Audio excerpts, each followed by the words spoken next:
Today we're going to be taking a look at how to manage pre-approvals. There's really two different ways to do it. So we're going to take a look at two different examples of pre-approval applications, one being Mason Raymond, the other being Petri Scrico, and show you the differences on how to work these two deals. So we're going to start with Mason Raymond, and this is for if you want to manage the entire process of your pre-approvals and actually get a reminder on the pre-approvals 10 days before the rate expiry. So the first thing that we're going to do is click on Mason Raymond's deal number. Once we do that, there's a key element that you have to make sure is there, and that's your closing date is your rate expiry date. So in this case, we want to move our closing date so it's 120 days out, approximately November 15th of 2012, and that's now going to be our rate expiry date. And we're going to protect it and update it. Once we do that, again, we want to make sure that the email address is in place, as well as you are assigned as the broker. Then you're going to go to the application page, where you're going to start entering dates on when things are done.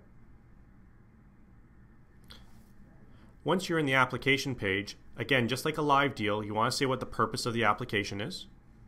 So in this case, Mason Raymond is an owner-occupied purchase, so you choose the OO. And then what we're going to do is add in 3 key dates. So when you submitted it for the rate hold, when it came back approved, and once it's approved, we know a client accepts a rate hold right away, so I would put in the client acceptance date.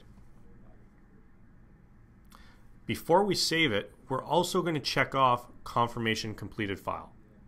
And the reason you check off confirmation completed file is so that you don't get reminders up until the point until 10 days prior to your rate expiry date. Once all that's added, click Update.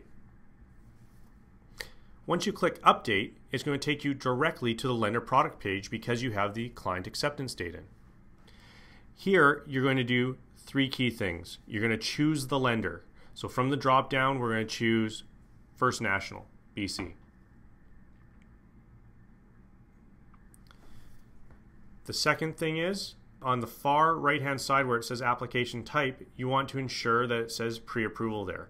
As you can tell by the drop-down, it's either approval for a live deal or pre-approval.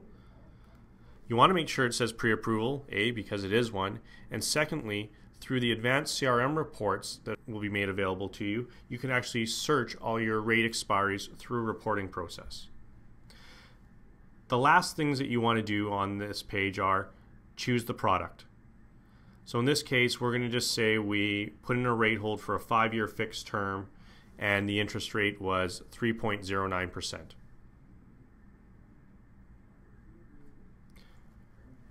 Once all that's completed and we click Update to save it all, when we go back to our dashboard,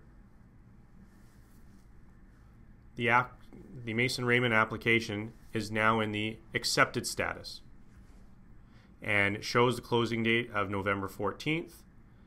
And last but not least, you have no reminders on that file because there's nothing to do. You'll get a reminder 10 days before closing where you'll get follow-up with the solicitor to confirm instructions have gone out.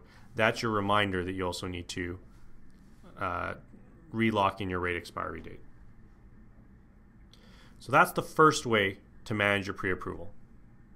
The second pre-approval we'll use is Petri Scrico. So the first thing we're going to do is we're going to click on the deal number. Once we're in that deal number, just like in the first case, we're going to make sure the closing date is our rate expiry date. So we'll put November 14th again, and then we'll click Update. We're also making sure that the email address and you're assigned as the broker under the advisor information, and those are both correct. So once that's done, you can just click Release. What that does is it moves your deal back into the new deal queue, and you now have the parking option. So on the far right where you see P/L, you're going to click on that and it's going to take you to the parked deal in the parking lot. Once it's there, you can click back on your dashboard and you can see Petri Scrico is no longer on your dashboard. this deal will just show up in your advanced CRM reports for all your pre-approval rate expiries when you're checking your reports. So there's 2 different ways to manage your pre-approvals. Use which ones works best for you. Thanks.